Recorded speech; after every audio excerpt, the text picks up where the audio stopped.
Since everyone seems to think being rich is the end-all be-all goal for happiness, I'm here to help you out. Let's figure out what it is about being rich that is so attractive, and see if we can create a roadmap to getting you there. You're not gonna wake up Elon, you're not gonna wake up Warren Buffett. The next richest person in the world won't get there by making a social media platform. You aren't Mark Zuckerberg. The reason these men got to where they are today is because they took a path that no one else ventured down. They made really stupid decisions that led to better decisions that led to them being at the pinnacle of society. Like creating a hot or not for girls at their college. Or just dropping out of college. I wish everyone in the world for financial, physical, and mental health. But just know that only one of these can you be rich in while still feeling completely miserable. I hope that everyone reaches their goals of being rich, just so you can finally see that you missed all the important things along the way. Anyway, here's how to get rich. If you're so smart, why aren't you happy? Why can't you make yourself happy? Is it the money? Like, really? How much would it take for you to be truly happy? Enough to pay rent? Enough to go on your vacations and live life on your own terms? Money won't make you completely happy, but it'll take away many things that can make you unhappy. For many, alright, yeah, this is probably gonna help you out. But for the rest, it won't. And you'll be even more confused than you were before. You'll fall deeper into a hole that is getting deeper faster than you can climb. What happens when you solve all the problems that money caused, and are still left over with unsolved issues? Then what?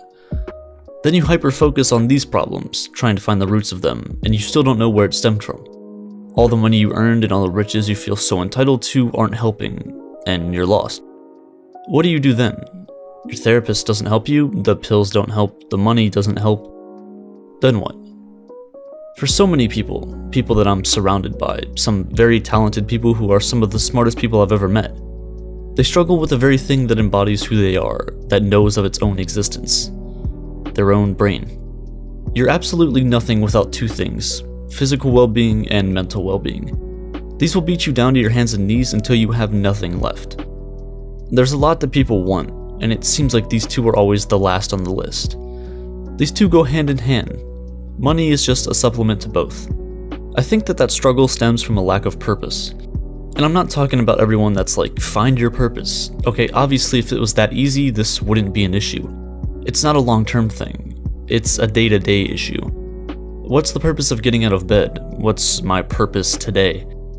Day in and day out, it's the same thing, over and over and over again.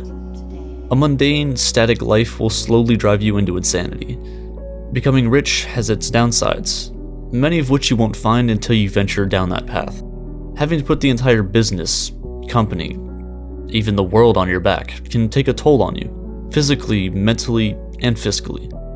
I don't know what you like, I don't know what you're good at, I don't know what you think the world needs or how you're going to improve it, but the one thing that I can tell you for certain that you're going to need to make it big is mental clarity. Slipping into mediocrity and sort of blending in with the rest of the world is terrifying. Failure is scary, and I've never wanted to avoid something so much in my entire life. That's where money comes in. It's a status symbol. You have money, you have everything else, right? It shows you're doing something and you're not a complete failure. So you have to be doing good, right? At least that's what it looks like from the outside, and maybe that's what everyone's chasing. You know, maybe it really is the glamour, the 61 jet skis I just bought, these few bottles I just opened. Alright, I get it, it's fun, it's cool. But after that, you still feel unsatisfied. It'll change from day to day. Maybe you're unsatisfied with your relationships or friendships or business partners. Or maybe you're unsatisfied with the fact that your interior decorator painted the walls cream instead of white. Okay, it could be anything. You're still gonna be unsatisfied.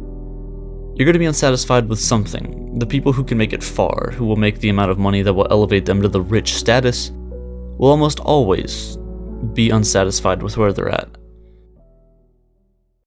It's a very lonely feeling, because no one else will truly get your exact situation except for you. It's the most alone you'll ever feel. It's also very comforting, knowing that no one else will understand how to get you out of this spot, so it's all on you. At least I find comfort in that.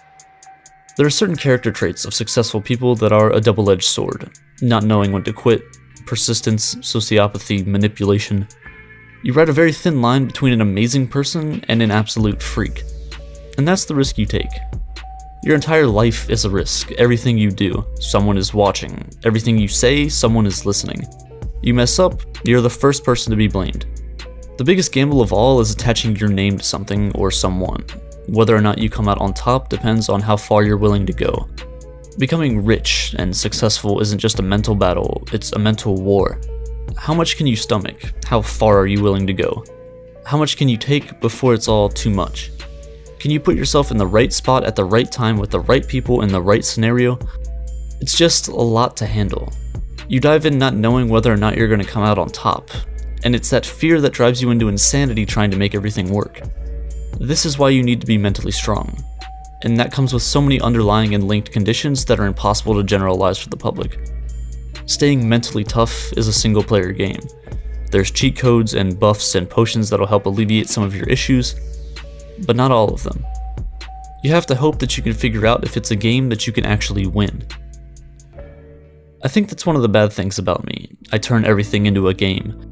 My life is a game of chess. I'm setting things up for weeks, months, years in advance, taking gambles on everything and kind of just hoping it works out. I've always loved the idea that you could figure things out, succeed, and come out on top in the end. Smart people are good at figuring out the truth, but this can hurt you and will get you into problems. Curious people won't quit until they get an answer that satisfies them. You have a point to prove, and you'll do anything to prove it to yourself. But you don't recognize how harmful it can be until you get there, until you look back and see how much it took for you to get to where you're at now. Anyone who is rich or successful has at least once questioned their entire existence. Why they're doing what they're doing, what's the point of it all? And then